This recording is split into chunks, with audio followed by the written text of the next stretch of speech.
Okay, we're now streaming. We're about to start our show. Everyone can stand by. Any last minute anythings? Kitty treats. What was that? We're brought to you today by Kitty Treats. Excellent. Are they for us? Are they our? This commercial sponsor brought to... Okay. Because I have a lot of cats, Frank. Wow. Holy moly, that's the commercial size. There you go. What that means, Dennis, is that you are way too kind to your cats. I'm basically a kind person. Obviously don't have haven't cats. figured out what kind. All right. We have a hard stop for several people, so let's get started now. Okay, and mute is off. Let me go to speaker view. Okay, mute is off, and we're gonna go. Wait a minute. We what? lost somebody. We lost someone. What happened? Michael disappeared. Okay, let's wait for Michael to jump back in.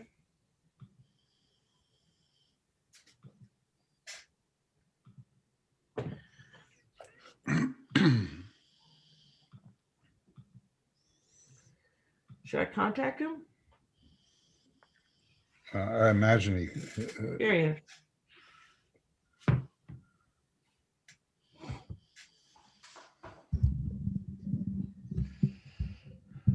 Hey, Michael. Michael, you okay? You're locked up.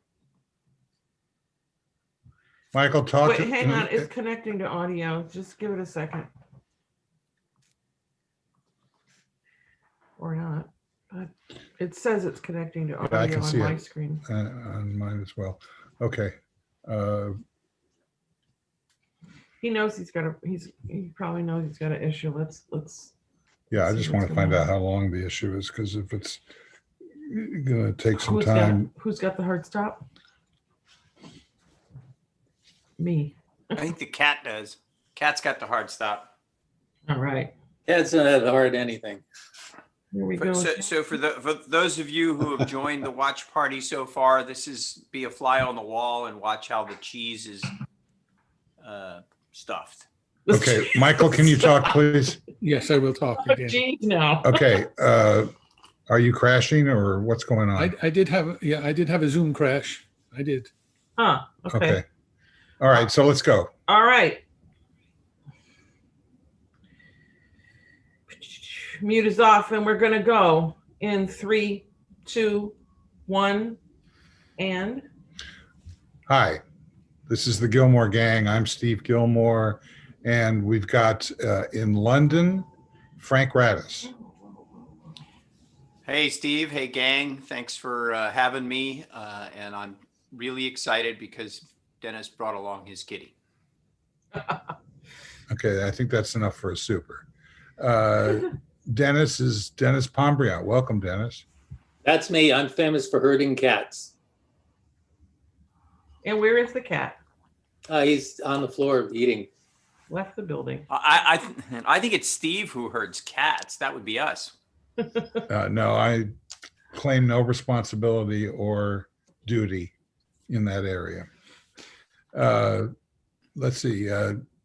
From Palo Alto is Keith Tier. Hey, everyone. Nice to be here. A wonderful day in Palo Alto. The sky is blue, the sun is shining, and the trees are green. Sounded like a Simon and Garfunkel song, didn't it? I was just going to say that's a song lyric. You're really into these song lyrics these days now, Keith. You know, as you get older and you become more useless, you have to find a talent. I'm hoping it's songwriting. We lost Michael again. Yeah, I can see that. We're having some intermittent problems with Michael Markman from the Pacific Northwest, and we'll see whether he can come back in.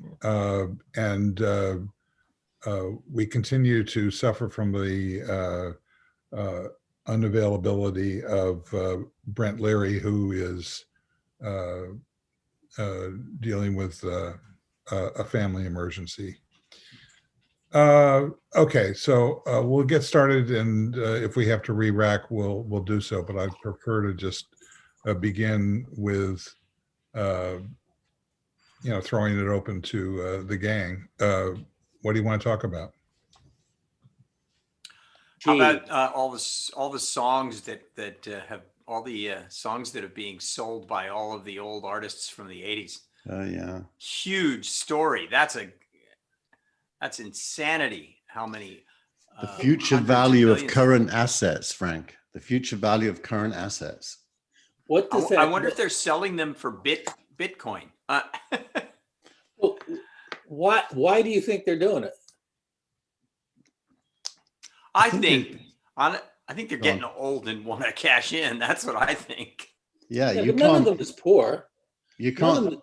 them, they could take their songbooks and leave them as a legacy to their family or their loved ones or whatever, or even to charity, rather than cashing out.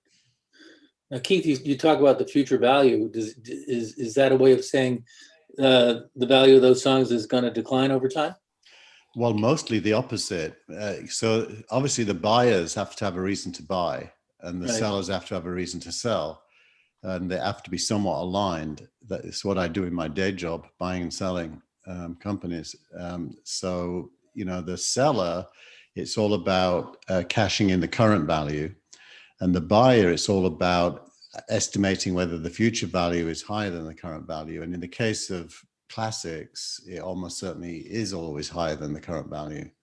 You can buy 10 years worth of royalties, for maybe 2 years worth.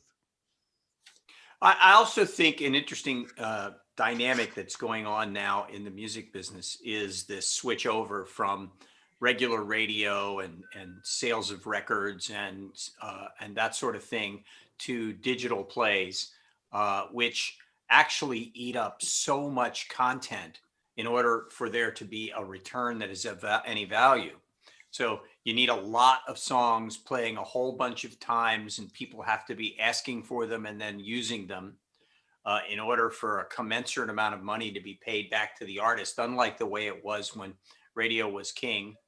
And, I think still, even in that dynamic, it's still the world of the big artist. It's still the world of the superstar.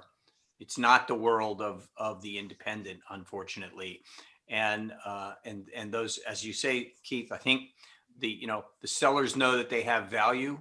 That's why they're all the big names, and the buyers know that they need to get a lot of stuff. So, artists that sell, a person like Dolly Parton, I saw last night in his documentary they were playing here in the UK, has written 5,000 songs. 5,000 songs. That's absolutely insane. And many of her songs have been gigantic hits. But think about Paul McCartney or Prince or, those, I guess Prince's estate would be the ones that would sell it. But just think about the big names that are selling their songs right now, or their publishing groups, and they're looking at large amounts of money. On New Year's Eve, I was the DJ at my wife's family's kind of party after Christmas Eve dinner. And I probably played 100 songs. Every single song was back catalog because I'm me, and they all knew those songs. What was really interesting is my teenage boys, all three of them, even though they got up and danced, really didn't know the songs and would never, 20 years from now, they won't play those songs. So it's interesting that we might be the last generation for whom the 60s, 70s, and 80s back catalog forms the core of what we would play at a party. But that is what's being sold. It's kind of that 3 decades. That's interesting, that because you're absolutely right. So keeping that in mind, what's the long tail value of the songs of the 60s and 70s? How There's many a couple of things to times- remember. Let me just jump in here. Michael Markman, welcome. Thank you. Let's see how long I last. It feels like real TV to me. We just lost the audio on that guy. Oh, we just lost that picture. Okay, well, we just It's lost just the like real super- TV. Okay, go ahead. Sorry. So I think there are a couple of things. One thing is, when you're selling a song catalog, you are earning plays from all the cover versions. And a lot of these Dylan's songs and McCartney's, many of them, Dolly Parton, have huge royalties coming in from covers. We still listen to the songs of the 30s and the 40s. I think I don't know what Gershwin's estate royalty statements look like, but I imagine I could live on them. But the other thing to remember is that in the streaming world, it's not simply requesting songs. There are all kinds of algorithmic radio stations that people will just put on that almost act like disc jockeys in the radio days. Right. So you can ask for songs like this, or you can ask for play folk music from the 50s, and whatever category you want to explore, whether it's one that you're currently listening to or not, they will serve it up to you, even if you don't know the names of any of the artists or the songs.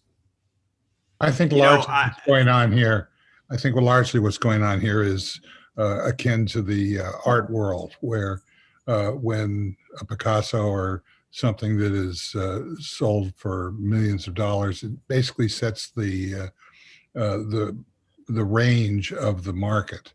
And Dylan doing this, his sale, I think, set the market.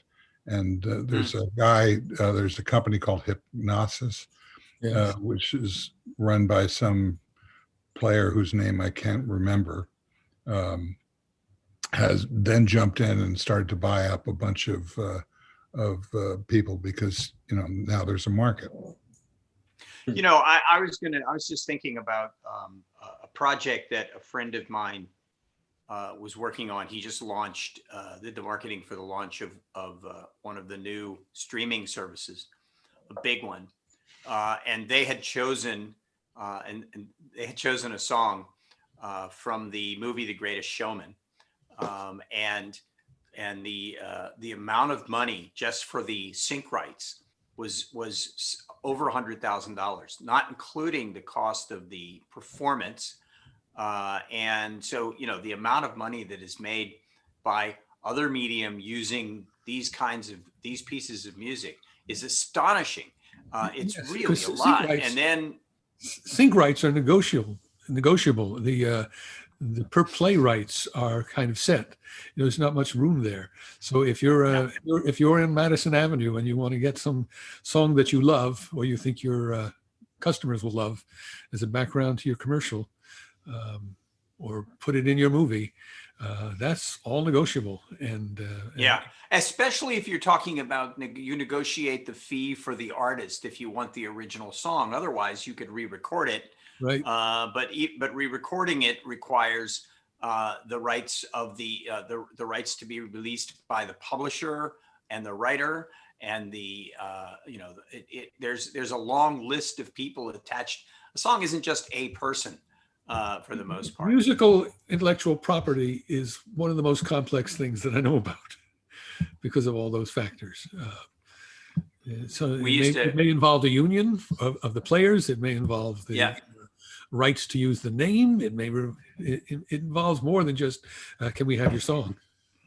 Could also be that you've got to pay the producer who worked on it in the control room because they have some back end piece of it. It's not unlike a use of a movie clip where you have to pay, for example, the director in the Directors Guild and the background actors and the character actors, let alone the foreground actors, the stars, and all of that. It gets really complicated and it's big money. So that's why. By the way, that's why Steve won't let me sing on The Gang, because he thinks there may be some copyright implications depending on what I sing. That's one reason. He's constantly saying, "Turn that music in the background off." I get that. No, I'm a dead air. There's no fair rights. There's no fair use. I mean, there is, but in reality, I don't think there's really. You can always claim fair use, and then you have to litigate it. There's a good friend of mine who's an attorney in this area and one of the best, and he basically says, "Don't do that, or they'll take your house." It reminds me, many years ago, Steve, you'll remember this, the very first TechCrunch party on Sand Hill Road. I videoed it for Mike. And I put it on YouTube with the soundtrack of Woodstock, because my video was all these people showing up with backpacks and walking up the hill. Very like those scenes from Woodstock when people were walking to the thing. And I put it on YouTube with Woodstock, and it's never been taken down. Oh, you're lucky. I did a presentation with this. This is not specifically music. This is about film.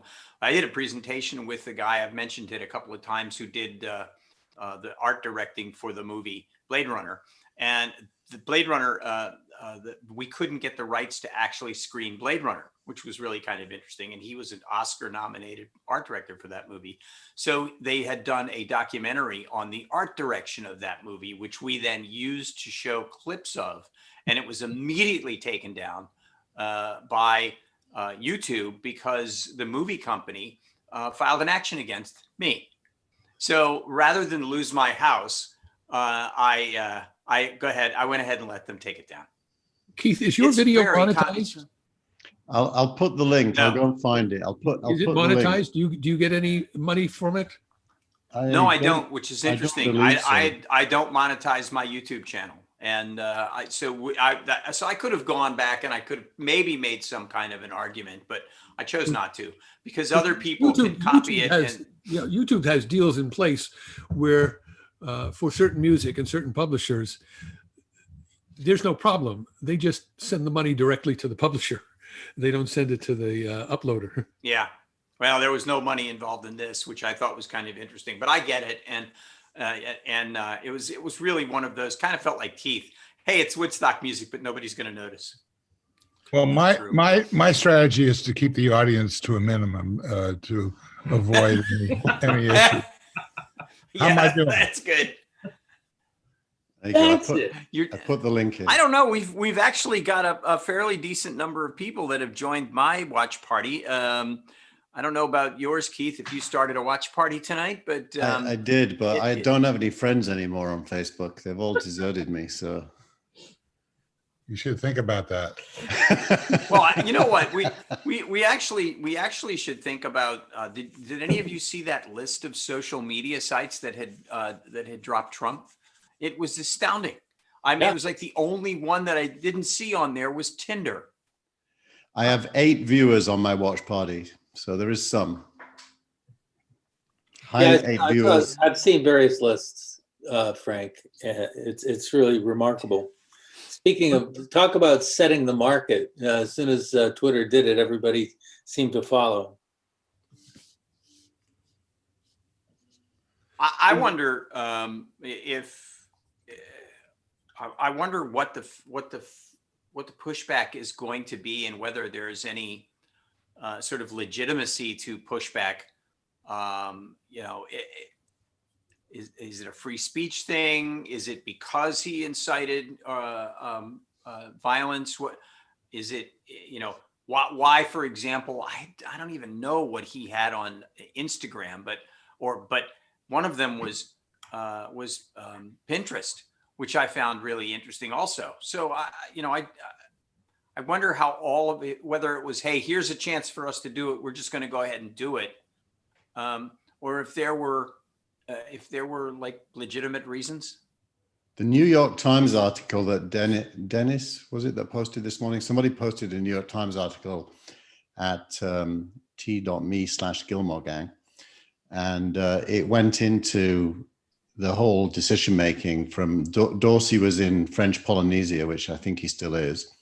And his second in command, a woman, made the decision. He was contacted and he agreed with it. And then there was a petition from 300 of the employees asking for it, which hadn't yet been delivered, but one would assume they knew about. So there was quite a lot of turmoil inside Twitter and a lot of back and forth that resulted in first the decision, and then the New York Times article goes on to what happened afterwards, which was Dorsey's very lengthy Twitter stream a couple of days ago now. So it definitely wasn't a knee-jerk, there was a lot going on. I think you can safely say that. Right. I think your point about the piling on after Twitter made the decision it's accurate. I mean, it seemed like the floodgates opened at that point. So I wonder if there's anyone who can open the floodgates among the senators, the GOP senators, with regard to the trial. Is there That's anyone a who great can stand up question. and say, we got to get rid of this guy and get a 2/3 majority? It was really disappointing how many House representatives from the Republican side stayed with him. I mean, actually, when you think about it, it was a tiny number that deserted him. 10. Given the gravity of what happened, you would have anticipated a much larger schism. Yes, there I was. don't get it. You would accept that that represents the largest schism in an impeachment vote in history. Ever, yeah, because they're always partisan. It's always very partisan, right? But Well, if you were to extrapolate the 10% against the total House versus, or the 10 representatives against the total House number, and extrapolate that out into the Senate, what, you're likely to get one person? And you already know that's going to, I think you'll get more than that, but you already know that. Closer to 5. I think it would Yeah. be closer to 5. Because I'm only extrapolating. And what do from the you Republicans. well, what do you need? 2/3, you which need would 2/3. Yeah. So You that's need all the 17 Democrats plus 17 Republicans. which, I mean, I don't know about you guys. I don't see that happening. So then this is mainly for history. It's an important statement for history, but it may not have practical consequences in terms of an actual conviction. Richard Haas said today. I'm sorry. Go ahead, Dennis. It may not be necessary to have a conviction in the Senate in order to have some of the, perhaps all of the fallout from it that we'd like. If Trump is convicted of any felonies, and my God, there are a few that he's going to be indicted for, that would prevent him from running for elected office ever again. So that would. And what about all of his ex-presidential perks? Well, like disallowance and Secret Service and the pension. Yeah, that won't touch that. But on the scale of things, if he goes away, I'd be happy to let him take that. Yeah, because that $1 million a year and travel will really do him a lot of good when he's sitting there in Club Fed. I think it was Richard Haas from the Council on Foreign Affairs, I believe. I hate to attribute this to him if it wasn't him, but someone of his ilk was talking about how the worst thing that could happen is for the trial to end up letting him off, and that would then allow him to continue to spew his unique brand of spew. You have to look at it as just one cog in a big wheel. He'll go to trial in the Senate, and maybe he will get off, maybe he won't get off. I think federal court and state court in New York is going to be a much tougher venue for him, with real impartial jurors looking at the evidence. So he's not home free. He's going to be wearing an ankle bracelet. So Dennis, what do you think? A week ago when we had the gang, I thought we may have witnessed the beginning of the end of this, hard partisan blocks because of McConnell's speech in the Senate at the certification of the election. I thought, wow, that actually is a very good speech against Trump, and that must signal the end of an era in a way. Now, after the House vote, a week later, that instinct feels wrong, and it feels as if even if Trump can't run again or doesn't run again, some version of Trumpism is emboldened even. you know, looking at the parlorless, Twitterless dialogue, there's still all these people saying, you know, I read something this morning. Let's go and block the White House and not let Biden in with armed militias. So even the hardcore hasn't gone away and is somewhat emboldened, probably feeling good about what they did. But you would think the schism between them and the mainstream would have opened up, but now it seems to have healed at least partially. So what does the next 2 or 3 years look like in terms of democratic strategy to minimize that block, if you like? Well, I think I hear two questions. The first question, was this the apotheosis? The answer to that is that there are no straight lines. Just as the stock market moves up in with sawtooth movements, and it goes down with sawtooth movements often, sometimes it just crashes. But in general, it goes up and down with sawtooth movements. So the thing you look for is higher highs and higher lows, or lower highs and lower lows. And so we've got one data point with Mitch McConnell, and it's too early to say much more about that. The second question, how do you turn this around? I think you have to go to root causes. I think one of the things we haven't done is look at root causes. The things that we're talking about as root causes are things like white supremacy, and I think that's a symptom, not a cause. And I think the root causes go back to at least the economic crash in 2008, and you've got a large population of undereducated people, or not undereducated, but people who were educated for a different economy, an economy where they made things, an economy that has largely been shipped offshore. So I think the play, if you're a Democrat, if I'm a Democrat and I'm running things, is to find a way to increase jobs in the United States for that type of person, and give them a tether, a handhold on the middle class again. And I don't think it's that hard to do. I keep going back to the 1980s and looking at the crisis in the automotive industry, when the Japanese were eating our lunch, importing small, nimble, gas-sipping cars. Detroit couldn't compete, and everyone was talking at that time about putting quotas or walls up against Japanese imports. And instead, what we came up with was native content legislation, where cars have to contain a certain percentage of moving parts that were fabricated and assembled in the United States. That seemed to have solved that problem. In addition, a whole lot of foreign car makers set up factories in the United States, from Nissan to Honda to Toyota to Volkswagen and Audi and BMW. They all make cars here now. It's all native content all of a sudden. The big three in Detroit didn't necessarily like that, because their market share got cut in half.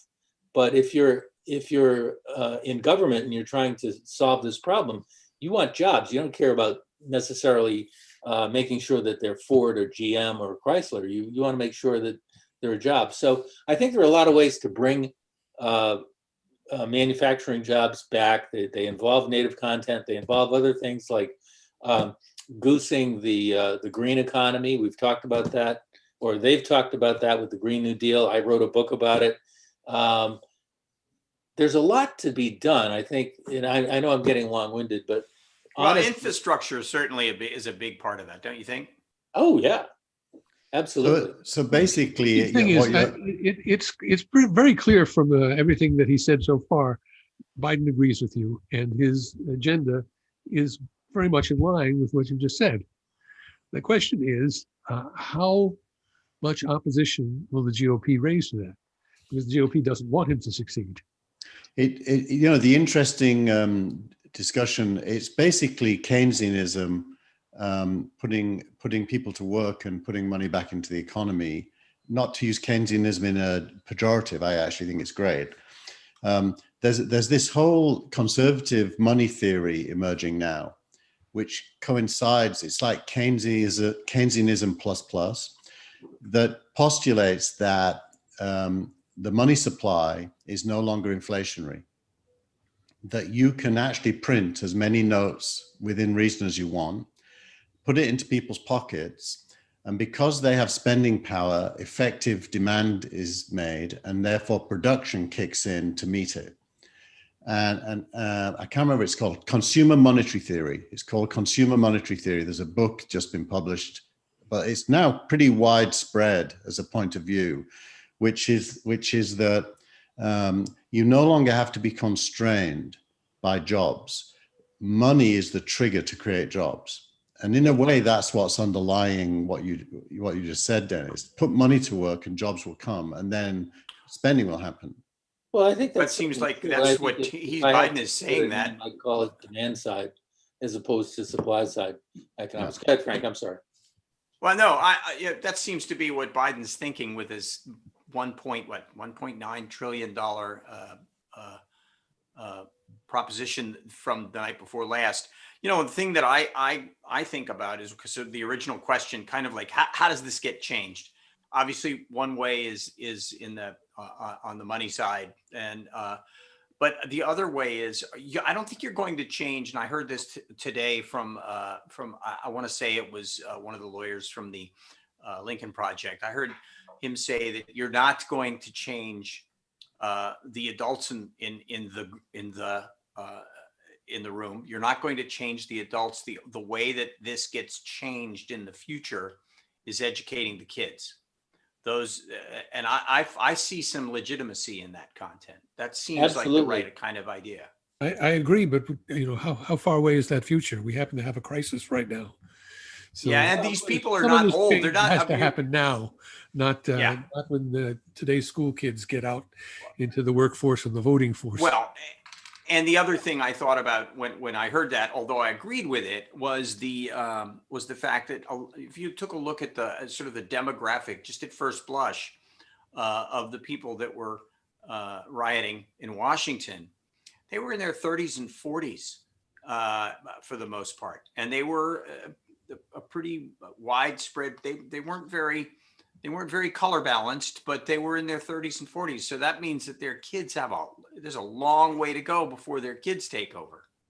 Well, the good news, though, the good news, though, Frank, is that we're talking about white people, and if you're looking at the makeup of America today and the Democratic coalition that won the election, it's Black, brown, Hispanic, and white. Whites are not the majority, and I think if you look at Black, brown, and Hispanics, I don't think you're going to have the same learning curve vis-a-vis Keynesian economics, because there are a lot of people that have been waiting all their lives to see something like this get pushed into full motion.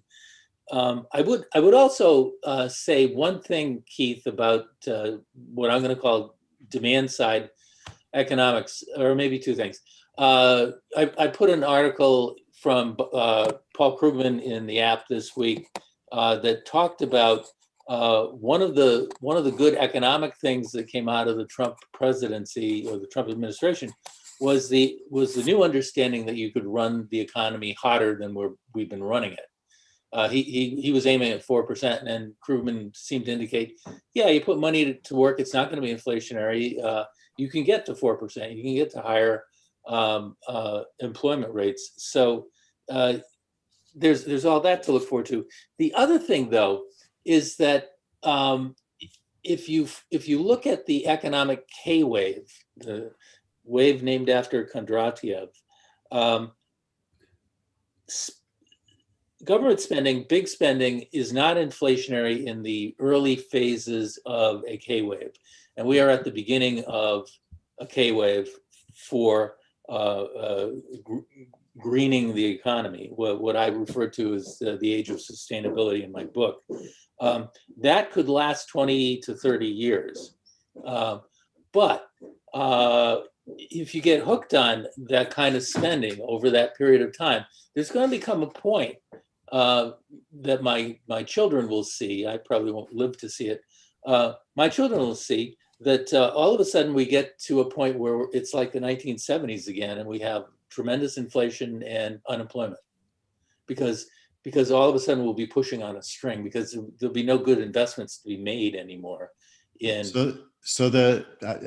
familiar with Kondratiev as well. Long waves and short waves, and Right. long waves are the K waves. But the interesting thing about this modern monetary theory is it associates money with production, and it makes the point that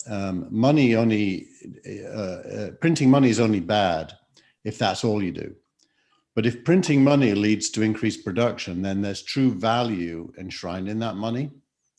And therefore you don't get the inflationary uptick. And I can't find anything logically wrong with that. It isn't my tradition of thinking, to be honest. I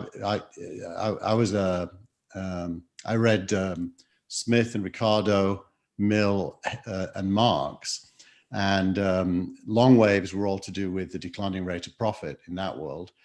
Harpo or Chico? Definitely Carl. Boy, that's a Fire Sign Theater reference if I ever heard one. Exactly.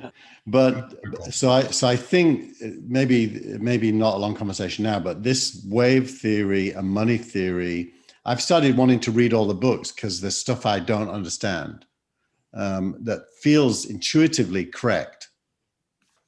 I agree. Yeah, but doesn't intuitive correctness say don't just keep printing money? Actually, no, because, well, it's about debt versus printing money. So one way to do the 1.9 trillion is debt. So basically the national debt rises because you borrow it from someone, usually China. The other way is to print money. And the argument is if you print money, there's no debt and production rises equal to or better than the money you print because you put it into people's hands.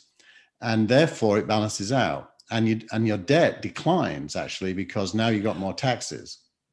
So Well, what happens to that money in the world market?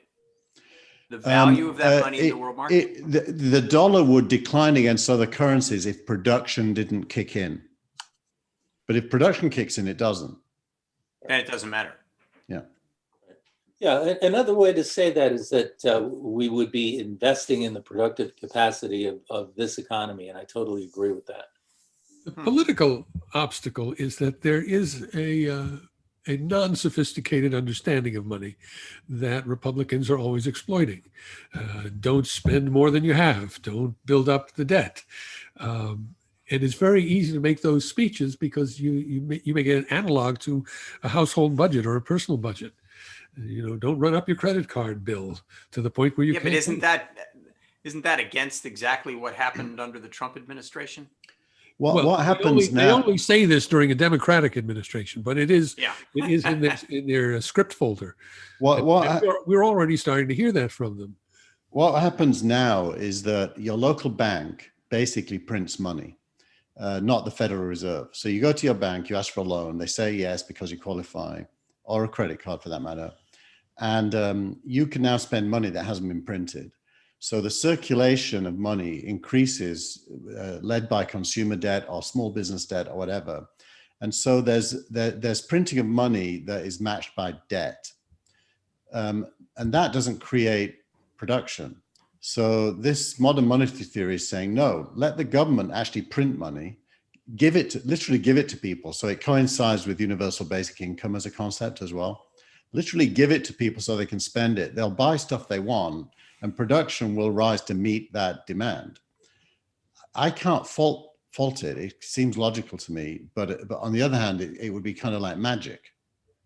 Well, it's Keynesianism, though. I mean, at the beginning of the conversation, you mentioned Keynes, and that's fundamentally what he was all about. Yeah. And it works. It's working for 100 years. We could use a little magic right now, though, I think. Yeah. You know, Michael, I agree with the point you just made. It seems like the GOP relies almost exclusively on microeconomics when the Democrats are in power, and then switches over to being macroeconomic when they want to borrow a lot of money or just give a lot of tax cuts and not pay for them. And I think one of the things we have to do in the years ahead is to have a serious educational conversation over many years about the difference between macro and micro, and when each is appropriate. It's entirely necessary and appropriate for citizens to understand that. I agree. I just I think it's a hard thing to accomplish. Yeah, because people are so their eyes roll into arithmetically and mathematically challenged that the eyes glaze over when you try and explain things that how numbers relate to other numbers. no, that just happened to me. There you go. Oh, is that when where you were falling asleep back there, Steve? No. My eyes rolled into the back of my head. The difference, explaining to a large portion of the population the difference between and different values of micro and macro economics. I don't know what the hell that means. Yeah, so You you don't wouldn't have to. explain it, but you'd want you would want Biden's cabinet to understand it. Well, and I think Biden, Certainly the director of the Office of Management and Budget needs to understand it. Well, I mean, there's somewhat of a chance that that's true already. So I have a fair amount of confidence that Biden and his chief cabinet officers who are dealing with this are very articulate in explaining it, and they will be explaining it a lot again and again and again. I think that you will have the basically chorus on the other side who will be drawing false analogies. So Well, We can be the thing hardened. to look for is results. People, you're right. People don't understand macro, micro, but they understand results. They understand if they're getting ahead, if they can afford. I think this is wimpy economics that we're, and I don't mean pejoratively. You mean The whole, I'll gladly pay you tomorrow for a hamburger today. If the population gets a hamburger today, they're going to learn a valuable lesson. What, that they got fed? Yeah, they got a hamburger today, and the world didn't. And the world didn't explode. I see that. I'm heartened by the fact that we're having this conversation as opposed to dwelling on all of the other negative stuff that we could be dwelling on pretty easily. It's like we're not going directly for the tail of that donkey. Have I introduced you to the mute button yet? Well, okay, I got it. Yeah, I see. No, I don't think there's a chance in hell that we're going to get off onto the subjects that you just were talking about. What subjects are those? Beats me. Steve, that's like a red rag to the gang bull. Yeah. Well, it's like a laser pointer. It's like a laser pointer for one of your cats, Dennis. All right. So knock yourself out. I started by asking you what you want to talk about. So yeah. So what do we think about the investigation in Georgia and the investigations in New York and what those things mean to a post-Trump presidency? Just to explain what they are for people like me that think they know, but you might mean something different than what I'm thinking. No, well, what happened in Georgia with Trump talking to the Attorney General, making an effort to change the votes down there, which wasn't even, I don't know if it was probably mentioned, but not really a part of the impeachment articles. But now the Georgia Attorney General is going to investigate that. That was announced today, or I think it was they're intending to investigate that. And then there's a lot of stuff going on in New York State. There's now a big brouhaha about this compound that the family owns that's sitting on a bunch of property, some of which he donated to the government for tax deduction purposes. That is another investigation that seemed to have been opened in the last couple of days. Aside from the tax issues that he's got going, the $400 million that he personally promised to pay back. The fact that Deutsche Bank pulled out, the fact that one of the other signature bank pulled out. So I mean, I guess I'm referring to it was a story in the, was it the I can't remember. It might have been Newsweek that had that image of Donald Trump with his face cracking. It's a horrible end for this guy. Francine Hardaway in the chats on Facebook says, nothing will happen. Things will continue and continue. Trump will die and his kids will declare bankruptcy. Well, that's something. Well, I think, I mean, in what order? Francine, I'm assuming the order you wrote it in, but if you're listening and it's a different order, put it in again and I'll tell everyone. but you know, to me, I almost hope that starting on the 20th, we talk about the future and not about Trump anymore. So I almost don't like the focus on what might happen to Trump afterwards in case it keeps him front and center afterwards. Yeah. Well, my problem with the focusing on what's going to happen after is that we have A, no idea, and B, I think it's likely that none of that will happen.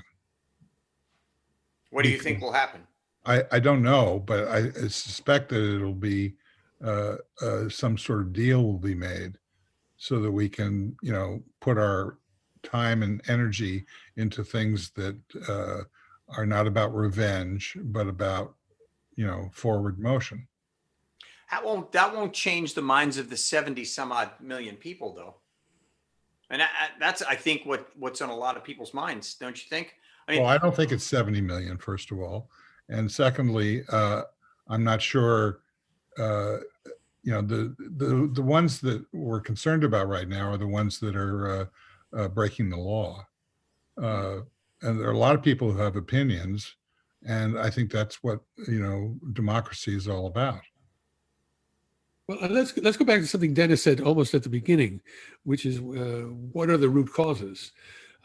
And Dennis, you mentioned white nationalism, and then almost dismissed that as a superficial cause. But I think it's I think it's a very deep cause. I mean, it's a foundational cause in the country, and it's very hard to root out. It seems to subside. It seems to be suppressed from time to time, but what we've had is Trump amplifying it and exacerbating it and expressing it from the highest pulpit. So I agreed with Dennis's characterization of white nationalism as a symptom of a deeper malaise, which Dennis put back to at least 2008. I think myself, the malaise is even deeper than that. It's the closure of the auto factories in Detroit and the gradual change in the American economy to a service economy from a manufacturing economy over a long period of time. But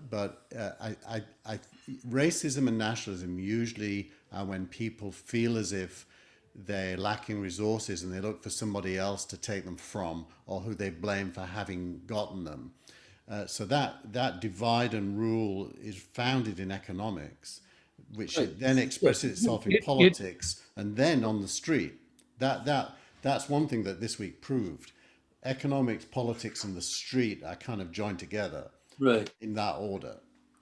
Well, Right. don't you think that all of this, we're talking about stuff that sounds really great, and God, it's, you know, magically this is all going to happen, but this is also happening in this bubble called the coronavirus, and how that will affect all of the things that we're talking about. Because, you know, if there are now more than a couple of extreme strains of this virus out there, the numbers in America and in the UK are at the highest levels they have been since the beginning of this crisis.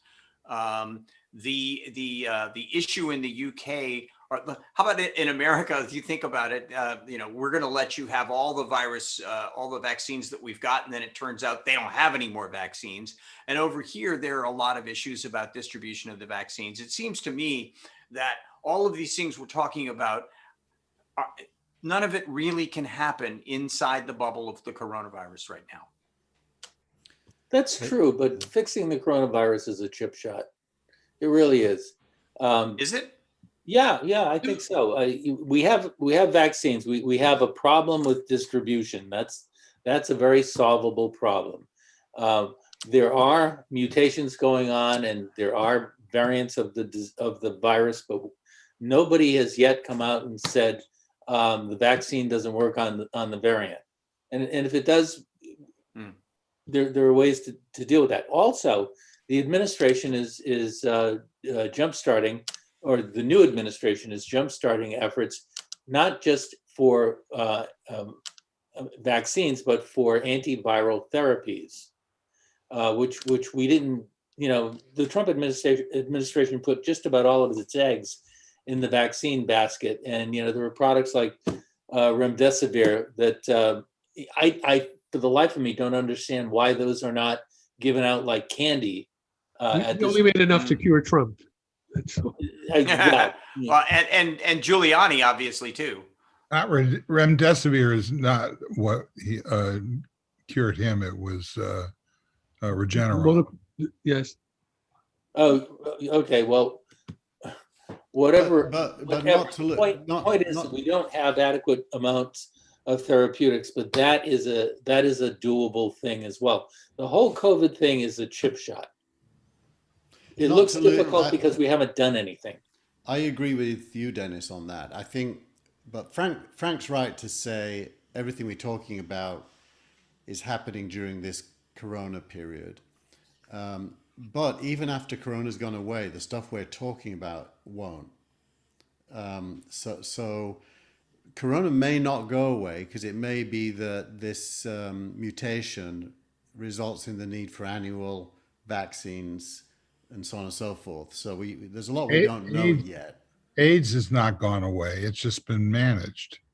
And likely that's going to be what happens with the coronavirus. Yeah, but whether that's true or not, that systemic racism or white nationalism from an increasingly disenfranchised group of people who are suffering from economic change, really, the solution for that is what we were talking about earlier, which is government-led economic growth. And I think the parallel that we can all look at is healthcare. Obamacare flipped as soon as people had it, and realized the penalty of losing it. When people who did not have affordable health insurance finally got it, and got the various other protections that are part of the act, including pre-existing conditions and keeping your kids on your plan until they're 26. It turned out to be very popular. And I think the economic steps that Biden is talking about will have the same effect. They'll be much harder to oppose after they've been around for 2 years. And the other thing I'd say, Frank, is that we're looking at a bell curve, the population. There are some people who are rabid. They're way out there on the right tail, on the fringe. There was 10,000 of them that stormed the Capitol. 10,000 storming the Capitol sounds like a lot, but in a population of 330 million, it's not. And I think whoever said it before, that it's always been with us, is exactly right. But in the long tail, ironically, the issue with white nationalism is the same issue that we have with COVID, which is flattening the curve. Can I? You bring up something that I actually do want to explore a little bit, and that is, you're right. 10,000 people, and I'm not even sure that the number was that high. But if you think about how it was covered, how the media saw it, and how we ended up seeing it because of what the media did and how the media did it, I'm not sure that it could have been covered any other way. It actually, I thought, was covered very well. On the other hand, what was the impression that gave to the world? Not that it was a very tiny portion of the population of America that did this, but America is under siege. I think that's a media issue, and I'm struggling with that. I think that the impact of an event does not rest on the number of people that performed it.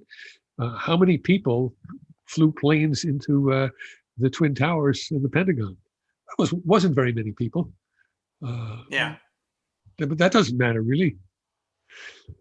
The size of the mob isn't the issue. It's the vulnerability of the Capitol and the peril of our representatives and the vice president and our senators. And think then take it out, extrapolate it out to how in the world can the senators possibly not convict? Well, some of them are accomplices. Well, Yeah. there you go. And I bet you I can't imagine there isn't video footage that somebody already has showing that some of these congressmen and senators giving these people private tours, because there's a lot of cameras in that building. There's a lot of us. If you think about a jury trial, there's a process of impaneling the jury, and you have something called voir dire, and you have to find people who can listen to the evidence and make up their minds. Who didn't see it because the press didn't show it because it wasn't given to them or they didn't have access to it. Right, something. But here, in this case, the senators, you have the victims of the crime sitting on the jury. You have accomplices to the crime sitting on the jury. It's kind of a screwy jury. Yeah. Yep. But I have every faith and belief that Donald Trump will be indicted for insurrection when he leaves office. He has to be. And where would that indictment come from? From a local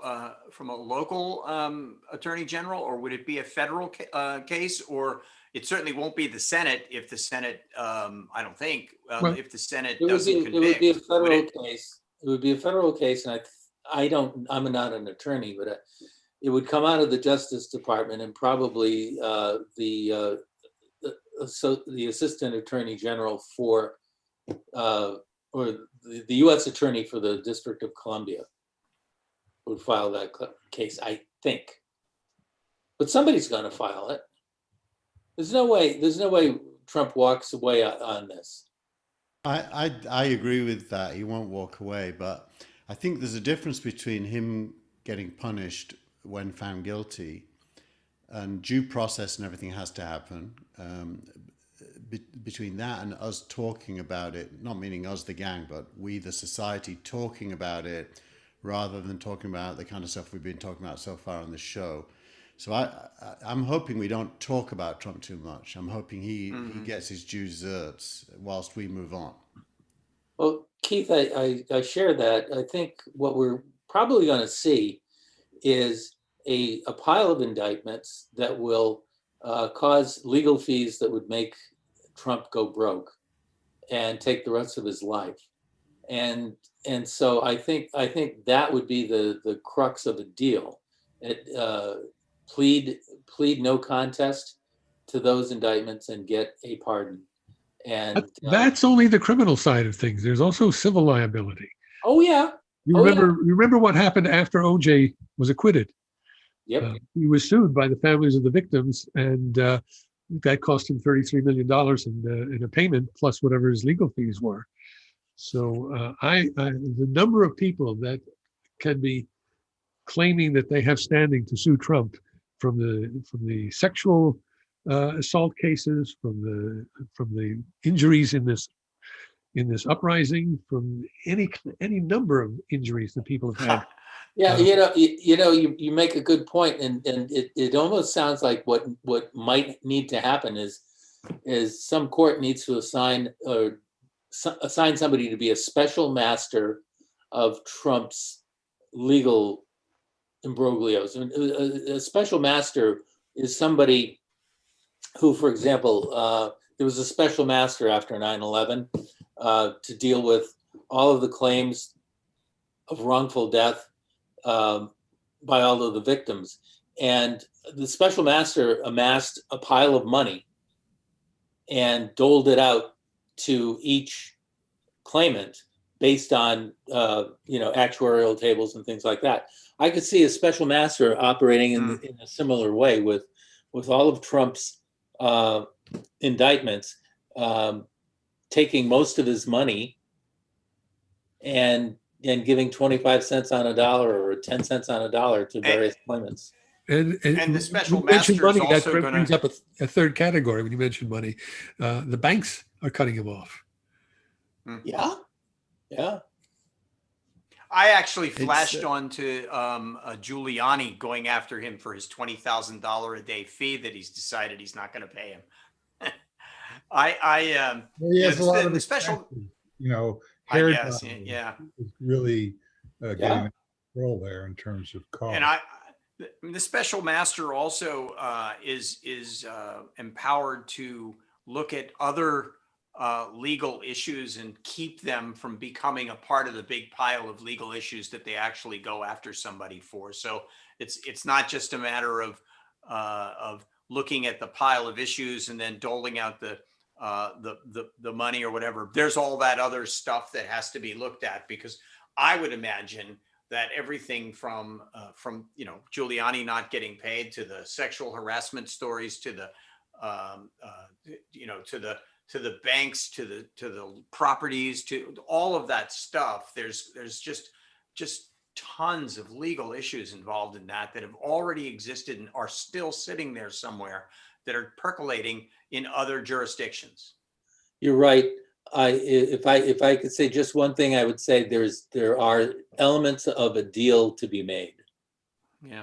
It's just a Yeah. question of getting jurisdiction and getting it done. And at some point, the people that are arrayed against Trump are going to have to come to terms with the fact that exploiting these, legitimate crimes, or whatever they are adjudicated to be, is going to have the counter effect of promoting Trump. And at some point, I think it's already been expressed on this show, subtly, but nonetheless for real. We're all sick of this story, and and there are other problems that are, that we really have to cope with now. I mean, what happened with the oh, wait a minute, Azar, he says, I'm resigning on the 20th. Okay, good. You could, how about like a year ago?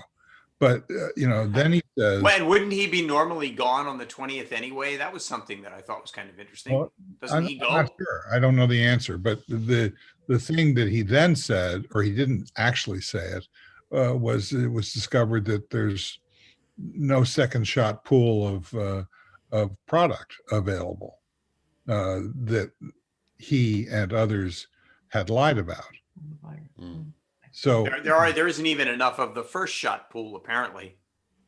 no, Yeah, I think there's. it's better I than think that. that what the Biden team seems to be saying is, there's a certain reluctance on the part of some of the constituents to take the virus, the vaccine, and that the distribution issues have suppressed the amount of people who've been able to acquire it. They're not suggesting that it doesn't exist, and that it will, over a certain amount of time, the stocks will be replenished. So, the California's- thing that was interesting about it to me was that, basically they're running out of not vaccine, they're running out of excuses, and for what their performance has been. And it's going to be, the change of administration is going to put in place the same rigor of, perhaps more rigor around what the Biden administration says they're doing and how successful that is.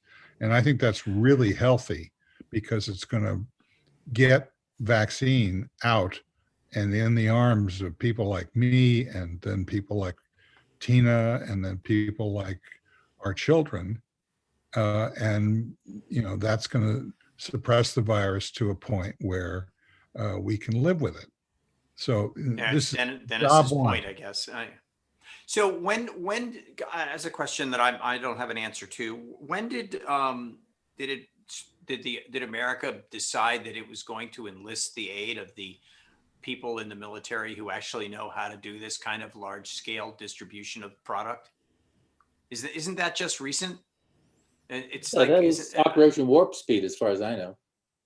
I don't know that really that's, the, I I don't don't know think that that's so. really happened, has it? It hasn't happened yet, but it's certainly part of what Biden has been talking about.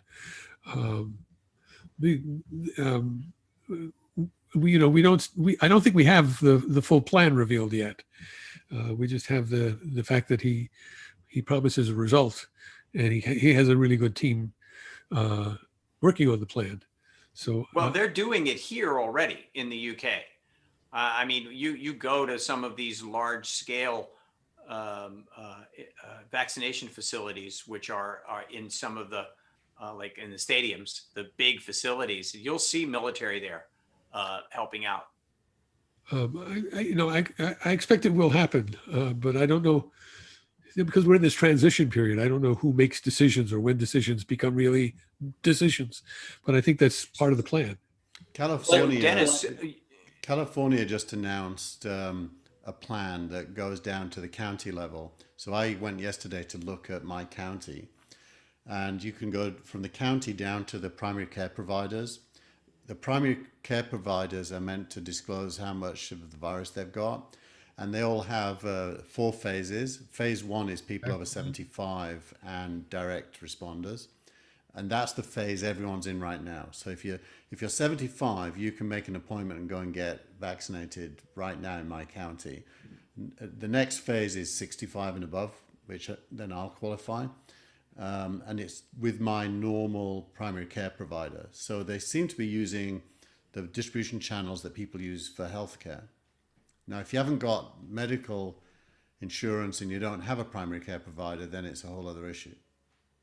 Well, I can tell you in my neighborhood, in my backyard, Gillette Stadium, where the Patriots play, is being set up as a vaccination center.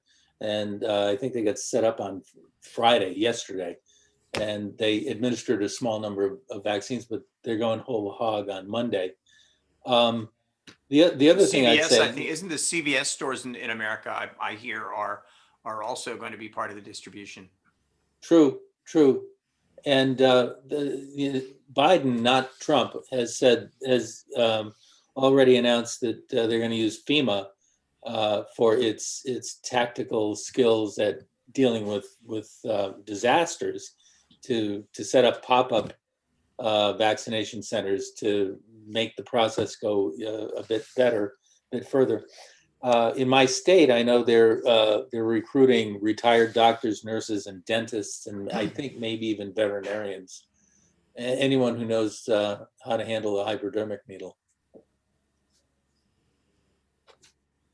I imagine they'll also. I imagine they'll also new people to handle hypodermic needles. I don't know if there are enough. But we'll So see. Dennis, you raised your hand when I said wouldn't Azar be gone on the 20th? I don't even know the answer to that question. I know that that everyone in the cabinet writes a letter of resignation and presents them to the next president, who decides that he's going to accept those letters. Would that not happen on the 20th anyway? I just seemed to me such an odd date for him to decide that that's when he was going to do that. Well, that's why I was raising my hand. There was an article recently that said that traditionally the sitting president requests the resignations of the cabinet, and Trump didn't do that. So the resignations aren't there. The cabinet serves at the pleasure of the president, but you have to have a president say, "I want your resignation." A few people like Elaine Chao, for example, at Transportation, already tendered her resignation and walked out. So did Betsy DeVos.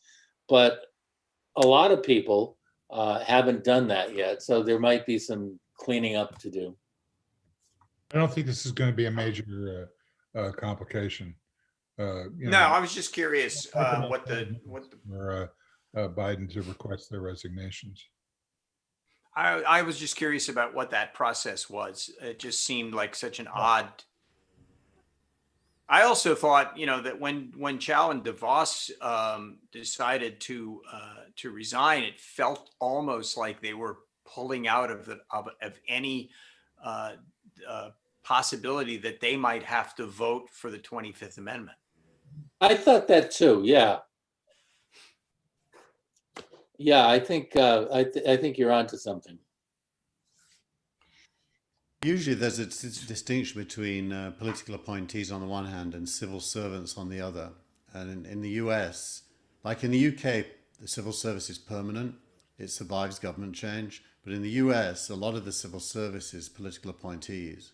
So it So doesn't. it's still a distinction. I mean, in the administrative departments, there are civil service posts and there are political posts, and Right. the civil service posts persist, and that's why Bannon called them the deep state, because they're always there.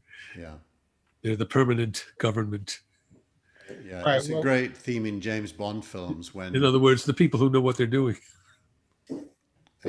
well, in quotes.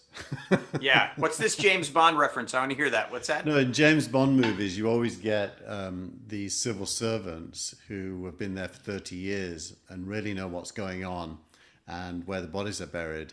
And the new politicians, are always presented as clueless and really under the control of the civil servants, which I think there's a lot of truth in.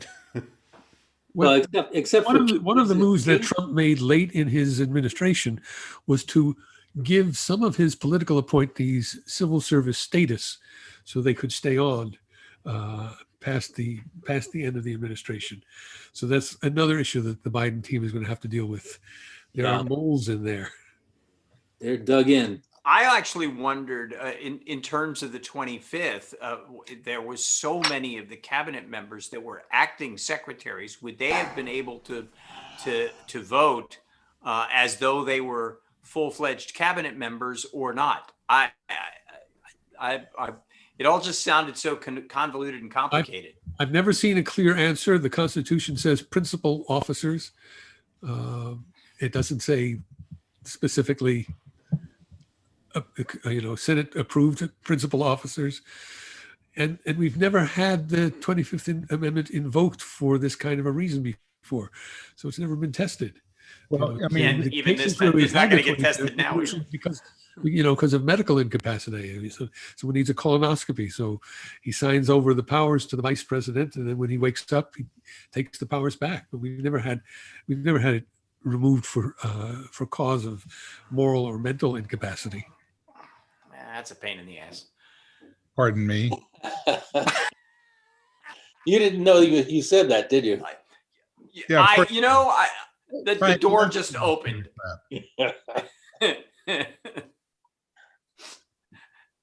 The door I opened. know. I I went know through. Frank, and you're no Frank Radis.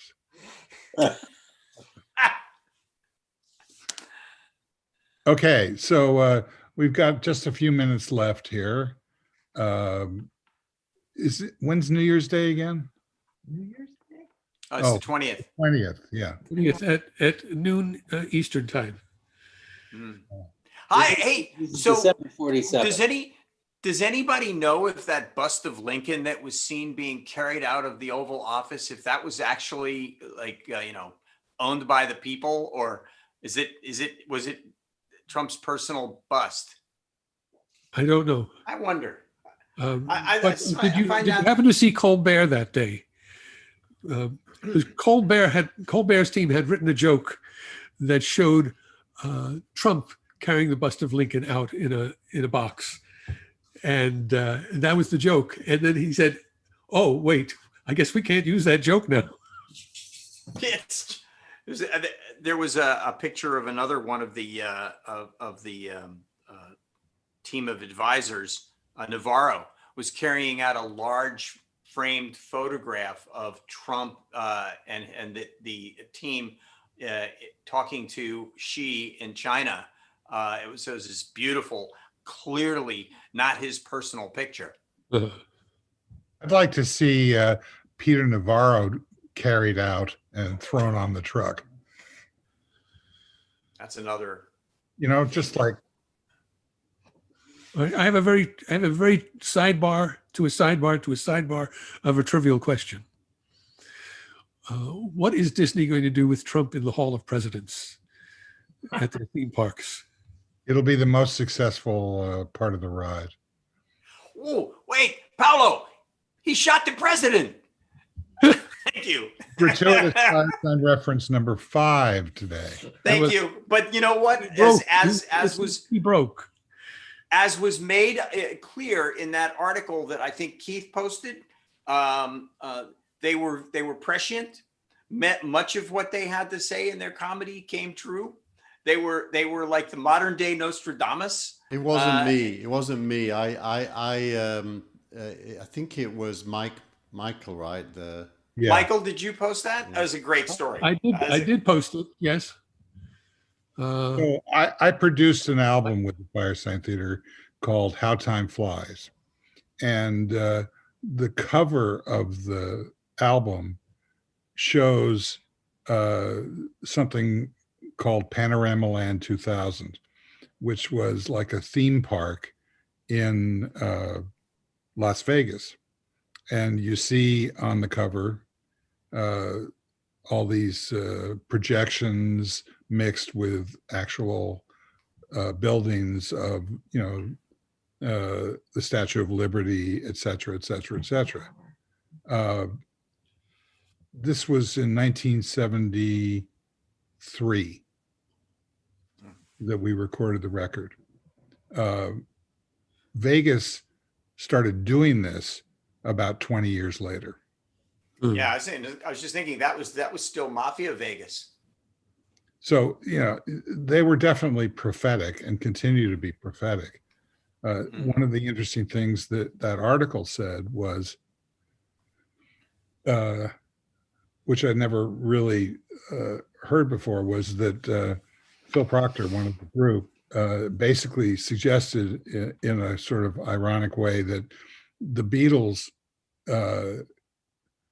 produced Sgt. Pepper, that the Firesign had some skin in that game, which I think is not true. But, conceptually, the Goon Show represented everything that ever happened out thereafter, including Beyond the Fringe and Monty Python and on down the line. So you can call it prophecy, but it's more like what Kubrick did, I think, with 2001, which was he actually invented the look and feel of the space program, and the space program acknowledged that they basically took his research and developed the space program around it. So it wasn't so much prophetic as instructive.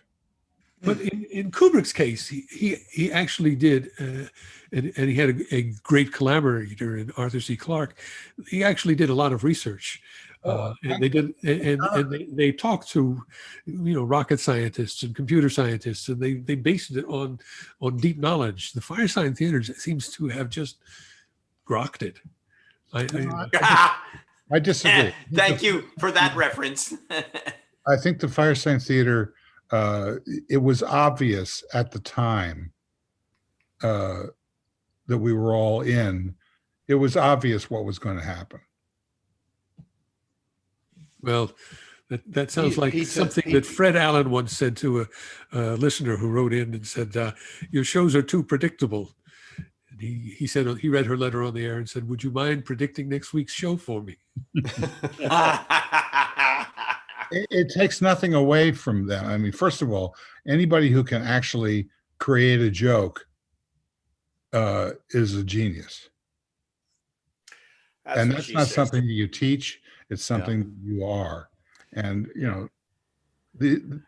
if it hadn't been funny, and if it hadn't come along at the time of people sitting around in college dorms smoking reefer and, playing these things over and over again, to search for the hidden meaning, and the record deal that the Firesign had, because they had this constituency in Boston where there was a confluence of college students, and they were creating a recording market that the White Album took and turned into an industry.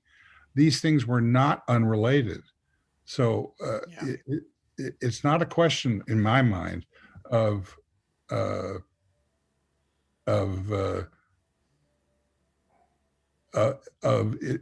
any kind of future projection. I mean, every time I try and talk about on private calls with you guys and sometimes on the show, every time I try and talk about, well, what's going to happen, I get pushback, which is, well, who the hell knows what's going to happen, or you don't know that, or whatever. That's true, but the act of talking about it, the act of sharing that, the act of the so-called audience making up their own mind about what they think is going to happen, that moves the needle.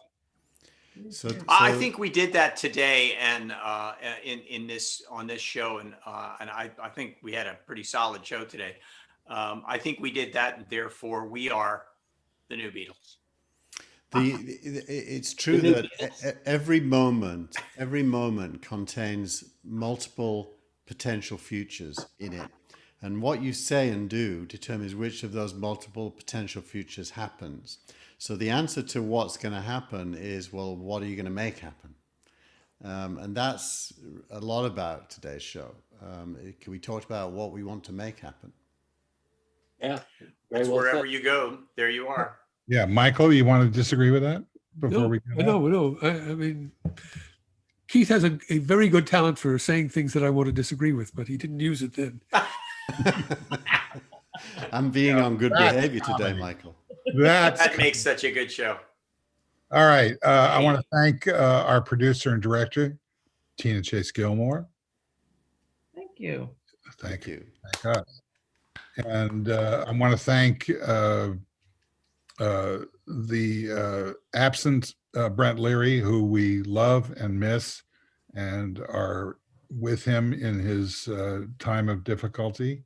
And I'm confident that he will return refreshed and ready to take on the results of the earth-shattering election in Georgia, which he was correct in predicting, which I think has changed everything. Who else was correct in predicting that, Steve? I'm not sure who. Who? Thanks. No credit, huh? Yeah, absolutely. I think most everybody on the show, I didn't think John Ossoff was going to be able to pull it off, but I was wrong. No, but it always seemed strange to me that anyone who was going to vote, most people who were going to vote, understood the value of electing both of them was greater than the value of electing one of them. So Ossoff got a few fewer votes than Warnock, but it just would seem bizarre for me that people would not get what was at stake. But what falls out of that is subpoena power. Yes. And that's the whole ball game. Even if they're unsuccessful at conviction, they're going to have the ability to get whatever the evidence is on the table, and that's the path to healing. Yeah. Okay, I want to thank Frank Radis. Thank you, sir. Thanks a lot for having me. It was a great show today. I want to thank me. All right. You're welcome. Thank you for being there. Okay, I want to thank Keith here. You've successfully navigated through your moral crisis. So, it's been a struggle, but we'll see next week if I'm still healed. Or here.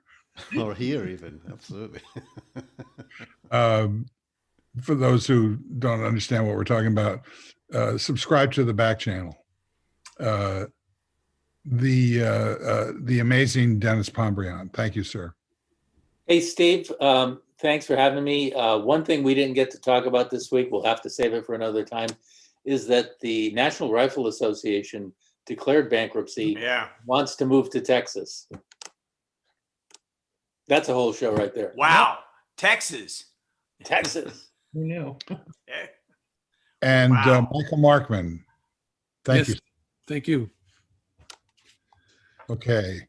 Thanks to everybody who showed up and especially those who didn't. Thanks to the watch parties. And we'll see you again next time. Bye-bye. Bye. Bye. Wax on, wax off. Thank you. And we're going to stop the stream now. Thanks for everybody.